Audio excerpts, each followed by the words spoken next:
Bonjour à tous, on va reprendre notre étude du déterminant avec aujourd'hui des propriétés tout aussi importantes que celles qu'on a vues la dernière fois, peut-être moins théoriques mais plus opératoires, qui ont trait notamment à comment comment le déterminant se comporte quand on fait des produits de matrice, quand on prend des inverses de matrice, quand on prend des transposés. La dernière fois, on a parlé d'opérations plutôt sur les colonnes, des choses comme ça. Là, on va s'intéresser à des opérations globales sur les matrices. Donc on avait brièvement touché la dernière fois au fait que la somme de deux matrices, donc le déterminant de A plus B, on n'a pas de formule pour ça. Par contre, on en a une très agréable pour le déterminant de AB. Donc c'est la première propriété dont on va parler aujourd'hui. Propriété opératoire du déterminant.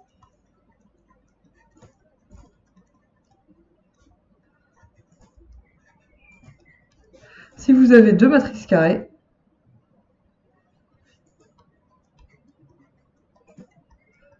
A et B, pour employer des noms originaux, alors le déterminant de AB, c'est tout simplement le déterminant de A fois le déterminant de B.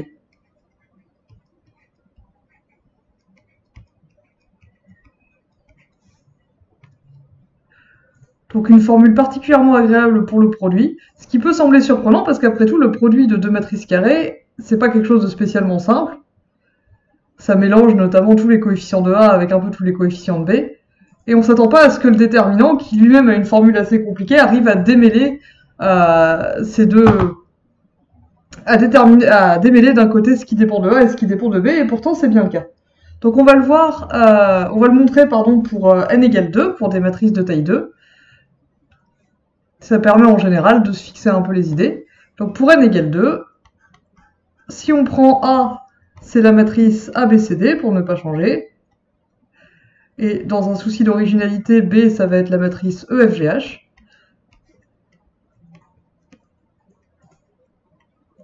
Alors AB, c'est la matrice.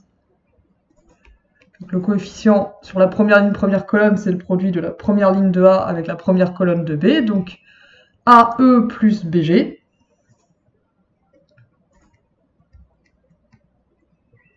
Le deuxième coefficient sur la première ligne, donc c'est première ligne de A fois deuxième colonne de B, AF plus BH.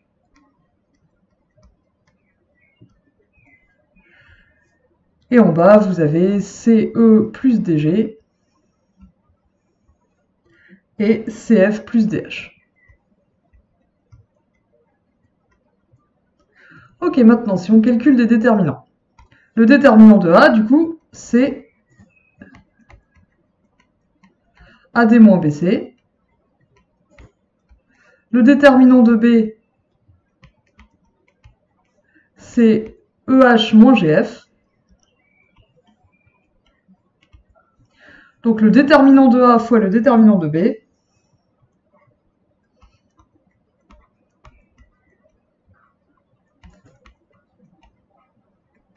c'est le produit des deux, donc AD moins BC fois EH moins GF. Et si on développe, ça nous donne ADEH moins ADGF moins BCEH plus BCGF, puisque moins par moins, ça fait toujours plus. Ok. Et d'un autre côté, si on calcule le déterminant de AB, qu'on a obtenu ici, là, ça nous fait AE plus BG fois CF plus DH moins AF plus BH fois CE plus DG. On a l'impression qu'il va y avoir beaucoup plus de termes dans le déterminant de AB que dans déterminant de A fois déterminant de B ici, mais on va voir en fait qu'il y a pas mal de simplifications. Donc ici, si on développe courageusement tout ça, on obtient AECF plus AEDH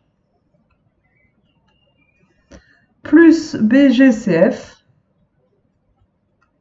plus BGDH.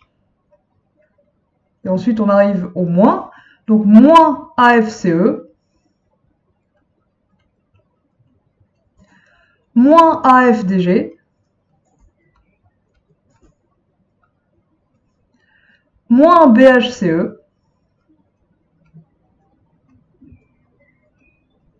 moins BHDG. Hop, ça c'est un B, en fait, même s'il ressemble à un H, BHDG. Et là, on voit qu'il y a quelques termes qui se simplifient quand même. Donc, par exemple, AECF moins AFCE, ça dégage. Et ici, BGDH moins BHDG, ça dégage aussi. De sorte qu'il nous reste AEDH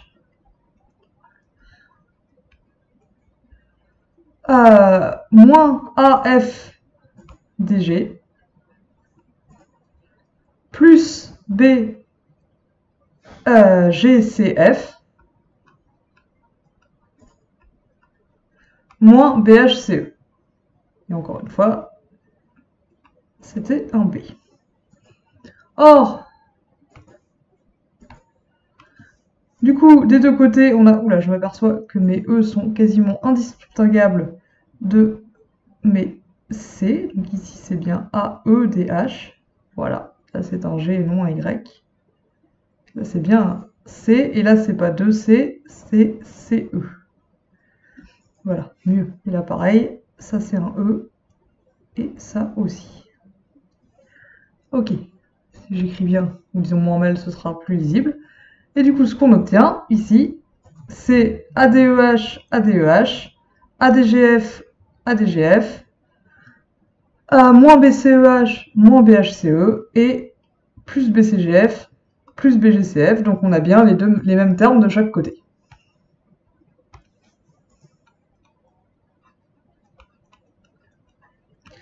Donc on a bien, pour n égale 2, que le déterminant de AB, c'est le déterminant de A fois le déterminant de B.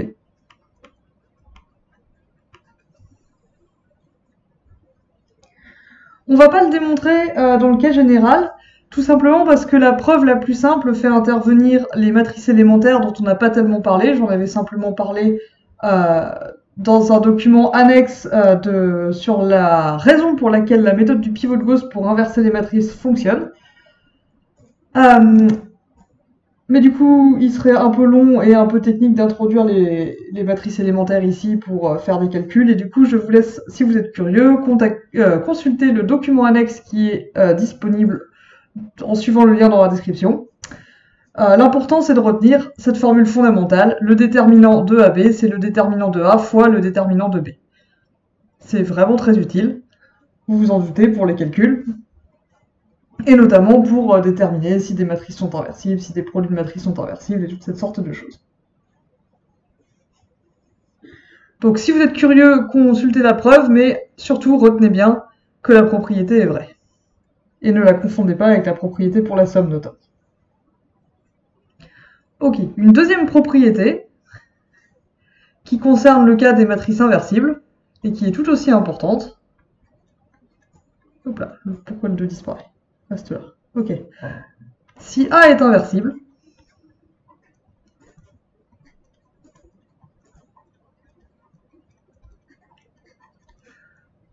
alors le déterminant de son inverse, c'est 1 divisé par déterminant de A. Pourquoi on a le droit de faire ça? Vous vous rappelez, on a dit précédemment que si une matrice est inversible, en fait qu'une matrice est inversible, encore mieux, si et seulement si son déterminant est non nul. Donc si A est inversible, on sait que det A est différent de 0.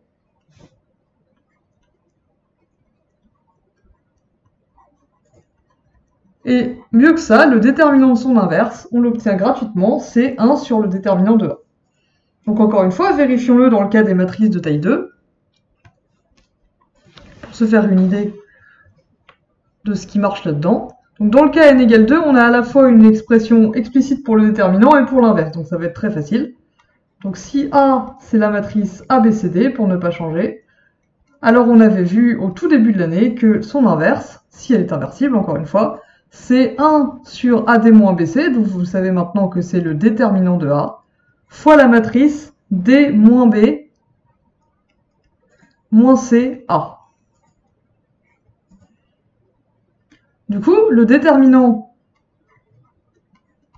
de A moins 1, c'est le déterminant de cette matrice-là. Alors vous vous rappelez, c'est finalement le déterminant de lambda fois D moins B moins CA, où lambda c'est 1 sur AD moins BC. Attention, le déterminant de lambda fois une matrice, c'est pas lambda fois le déterminant de cette matrice. Vous vous rappelez, on avait déjà parlé la dernière fois, mais ici on peut le revoir manuellement. Si on met tout dans la même matrice, on obtient que A moins 1, c'est la matrice D sur AD moins BC, moins B sur AD moins BC,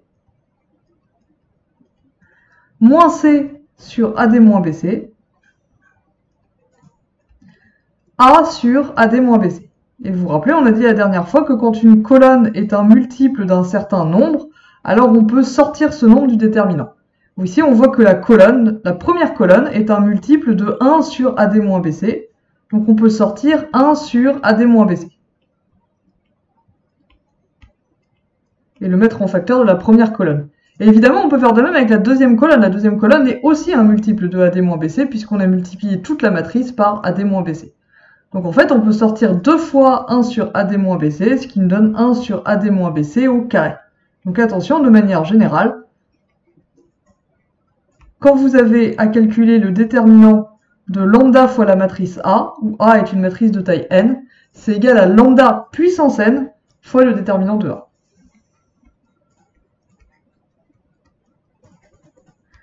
Je vais écrire ça ici. Déterminant de lambda A égale lambda puissance n déterminant de A, si A est une matrice de taille n. Ici, on a une matrice de taille 2, donc ce qui sort, c'est 1 sur AD-BC au carré.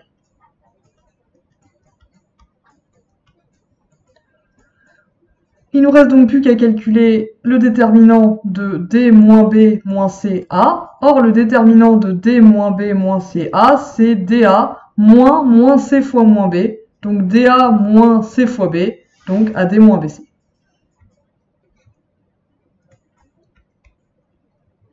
Vous vous retrouvez avec du 1 sur AD moins BC au carré fois DA moins BC. Et du coup, vous voyez qu'il y a un AD-BC qui se simplifie pour vous donner 1 sur AD-BC. Autrement dit, 1 sur det A. Et en fait, cette propriété-là, en utilisant la précédente, elle est facile à démontrer dans le cas général, donc on va le faire. Pour n quelconque, ce qui est toujours vrai, c'est que A fois A moins 1, c'est la matrice identité.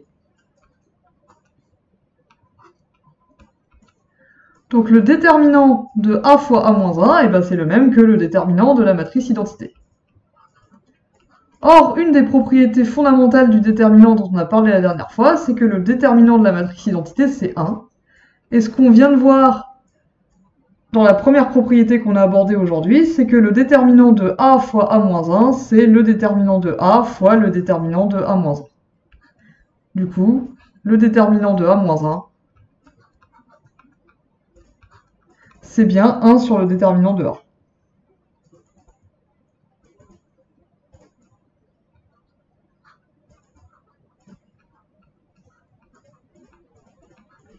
On verra qu'il y a une application théorique très utile à cette propriété dans la prochaine vidéo. Mais avant de parler de ça, on va parler d'une troisième propriété opératoire très utile, c'est qu'est-ce qui se passe pour les transposés de matrices. Donc vous vous rappelez, transposé de A, c'est la matrice obtenue à partir de A en prenant les lignes de A et en les mettant en colonne. Ou inversement, en prenant les colonnes de A et en les mettant en ligne. Donc la première colonne de transposé de A, c'est la première ligne de A, la deuxième colonne de transposé de A, c'est la deuxième ligne de A, etc., etc., etc. Et donc, qu'est-ce que ça donne ça par rapport au déterminant? Et bien en fait, ça ne le change pas. Le déterminant de la transposée de A, c'est égal au déterminant de A.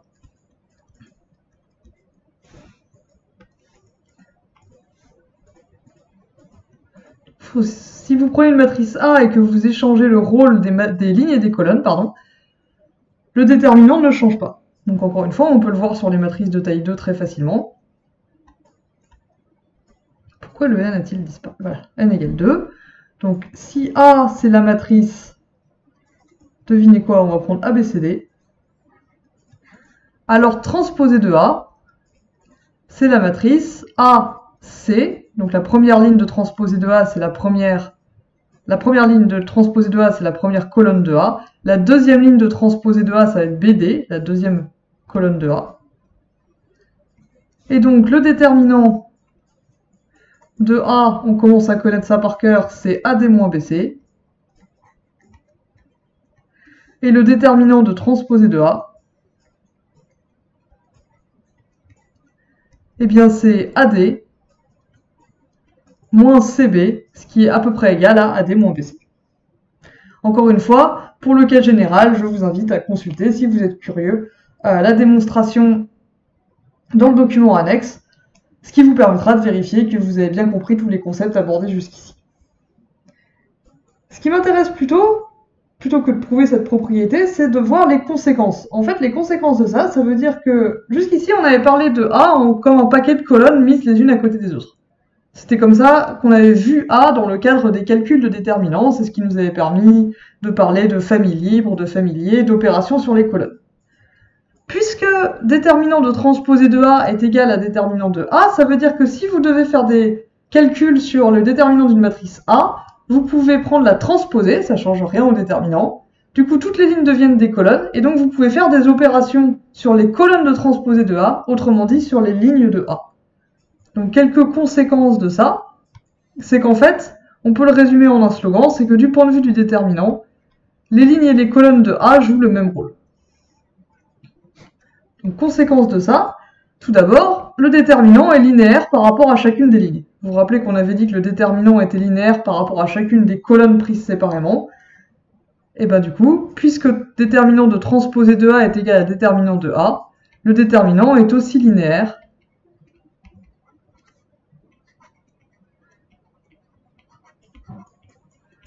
par rapport à chaque ligne. En particulier, si vous multipliez une ligne de A par un facteur alpha, ça multiplie le déterminant par alpha. Une autre conséquence, c'est que le déterminant est non nul si et seulement si les lignes de A forment une famille libre. Donc plutôt que d'interpréter A comme des vecteurs colonnes mis les uns à côté des autres, vous pouvez interpréter A comme des vecteurs lignes mis les uns par-dessus les autres. Et le déterminant de A est non nul si et seulement si la famille des vecteurs lignes qui constituent les lignes de A est une base de Kn. Le déterminant est non nul si et seulement si les lignes de A forment une base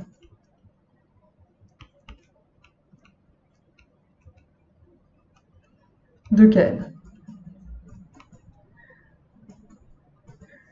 Et une troisième propriété, c'est que si vous échangez deux lignes, ça revient à échanger deux colonnes de transposé de A, donc à changer le signe du déterminant de transposé de A, donc à changer le signe du déterminant de A.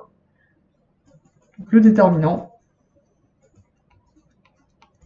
change de signe si on échange deux lignes, et pas seulement si on échange deux colonnes.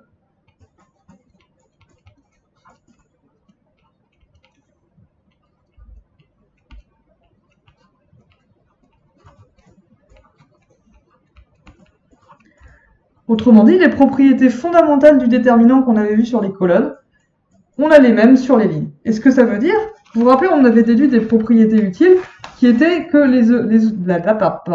les conséquences des opérations élémentaires,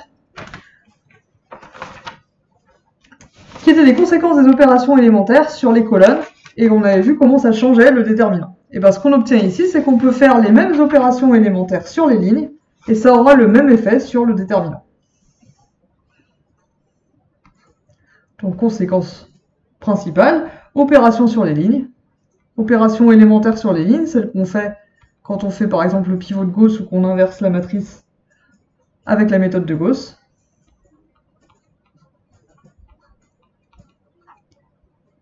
Si vous faites l'opération, c'est ce qu'on vient de dire, échange de la ligne LI avec la ligne LJ, le déterminant change de signe.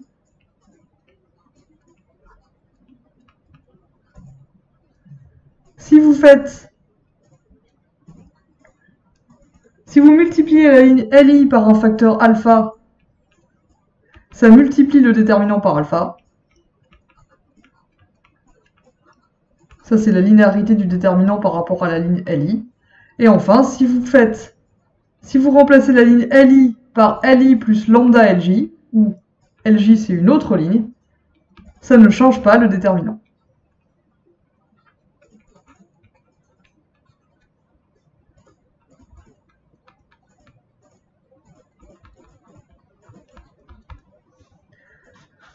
Donc on avait vu qu'on pouvait utiliser des opérations sur les colonnes pour se simplifier la vie dans le calcul de déterminants.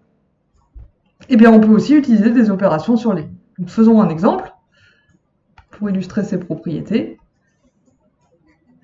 Si A, c'est la matrice, mettons celle qui apparaît dans le premier exercice sur le déterminant, la matrice 3, 3 qui est donnée par 2, 1, 3, moins 2, moins 2, moins 2, et 4, 1, 5.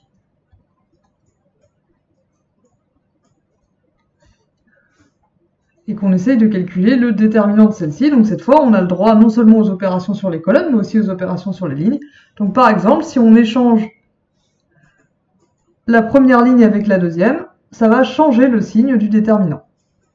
Donc le déterminant de A, ce sera moins le déterminant de la matrice obtenue en échangeant les deux premières lignes de A. Donc on va mettre la ligne moins 2, moins 2, moins 2 tout en haut. 2, 1, 3, 4, 1, 5.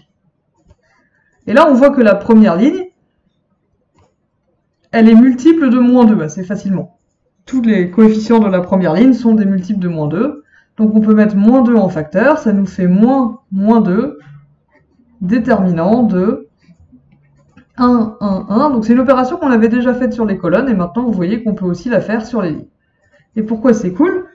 Parce que du coup, on a une ligne entière de 1 dont on va pouvoir se servir pour éliminer les coefficients qui sont en dessous, exactement comme si on avait un système et qu'on faisait un pivot de Gauss. Donc là j'ai moins 2, hein, ça se simplifie tout simplement en 2.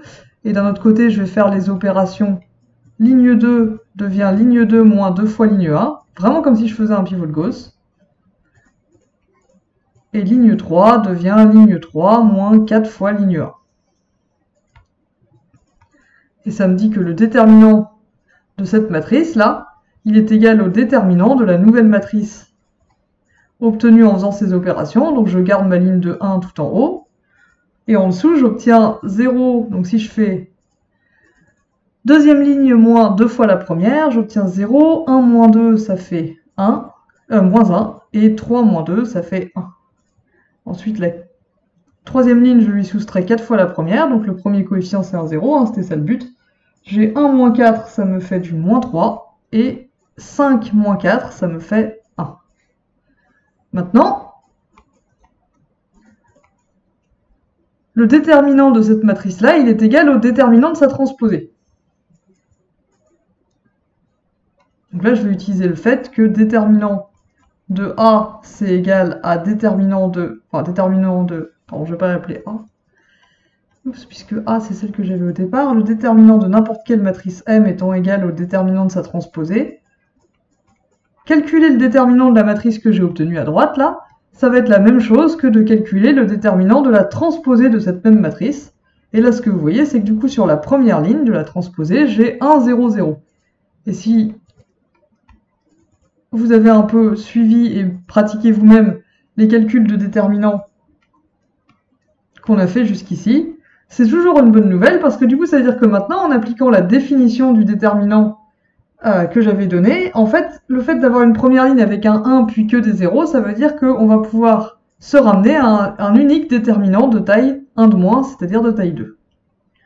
Donc c'est 2 fois moins 1 puissance 1 plus 1 fois le premier coefficient sur la première ligne, c'est-à-dire 1, fois le déterminant de la matrice obtenue en supprimant la première ligne et la première colonne de cette matrice. Donc ici, il me reste la matrice de taille 2, moins 1, moins 3, 1, 1.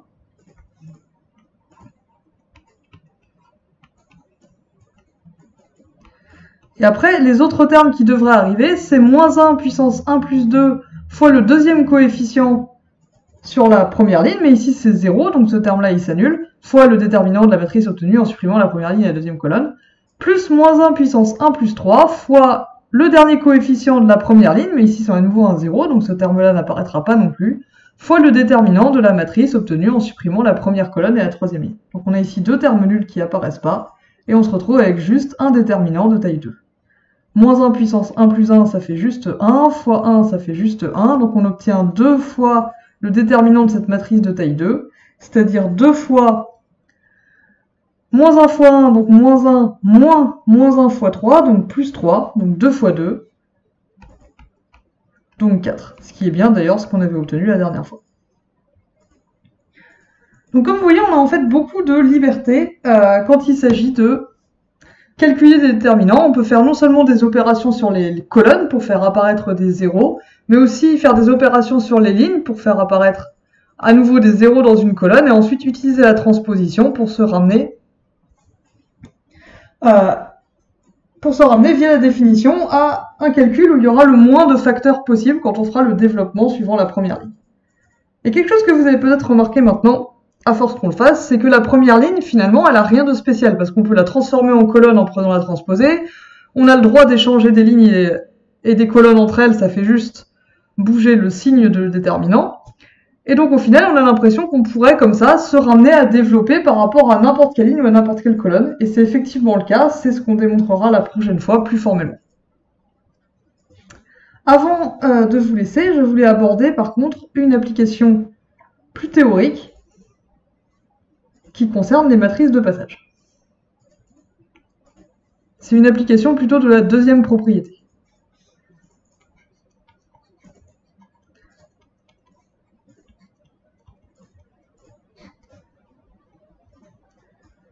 Donc c'est ce qu'on appelle le déterminant d'un endomorphisme.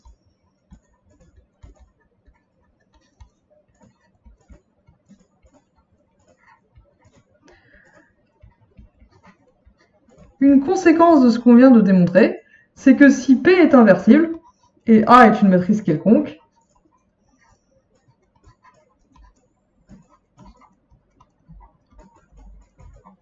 que se passe-t-il si on essaye de calculer le déterminant de la matrice P-1 A, P?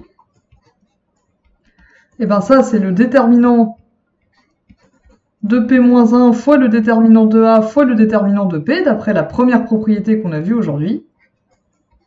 Et c'est qui le déterminant de P-1? C'est 1 sur le déterminant de P. Donc on se retrouve avec 1 sur déterminant de P fois déterminant de A fois déterminant de P.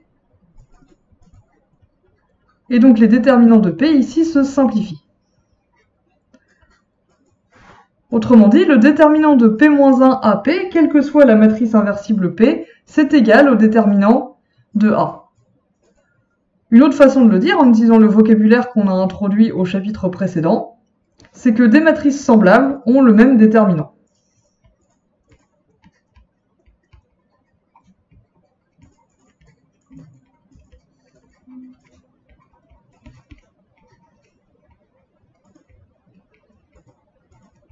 Or, si vous vous rappelez de ce que ça veut dire des matrices semblables, donc la définition c'est qu'il existe une matrice inversible P telle que l'une soit égale à P-1 fois l'autre fois P, mais ce que ça voulait surtout dire, c'était que ces deux matrices représentaient le même endomorphisme, défini sur un espace vectoriel de dimension n quelconque, dans deux bases différentes.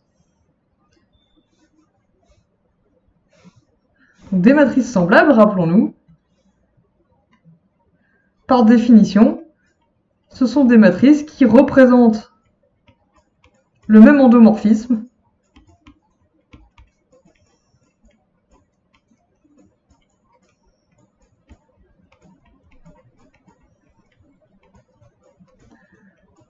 dans des bases différentes sur l'espace vectoriel E.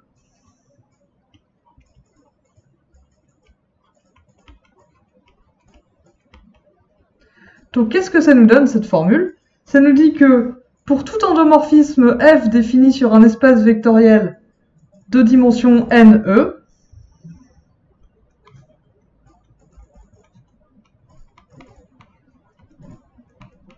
Donc, si F est un endomorphisme de E avec E un K espace vectoriel de dimension n,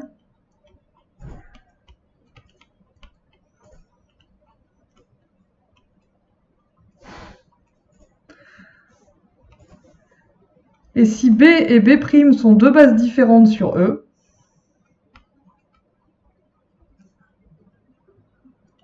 on avait vu que F n'avait pas la même matrice dans la base B et la base B'. On pouvait parler de la matrice de F dans la base B, qu'on avait notée comme ça, de la matrice de F dans la base B', qu'on avait notée comme ça, donc B entre crochets avec la base qu'on utilise en indice. Mais ce que nous dit cette propriété, c'est que même si ces deux matrices sont différentes, elles auront le même déterminant.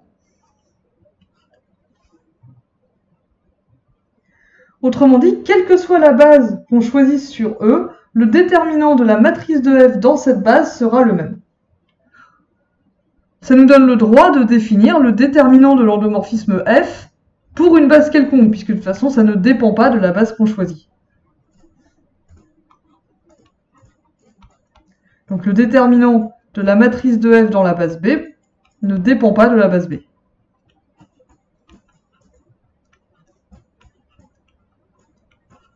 Choisi sur E.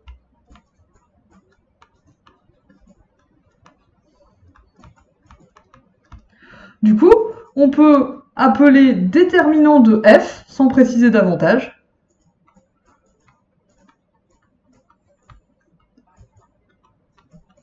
le déterminant de la matrice associée à F dans une base quelconque. Puisqu'on s'en fiche de savoir quelle base on choisit, ça ne change pas le déterminant. On peut définir le déterminant de l'endomorphisme F comme le déterminant d'une de ces matrices dans une base donnée sur E.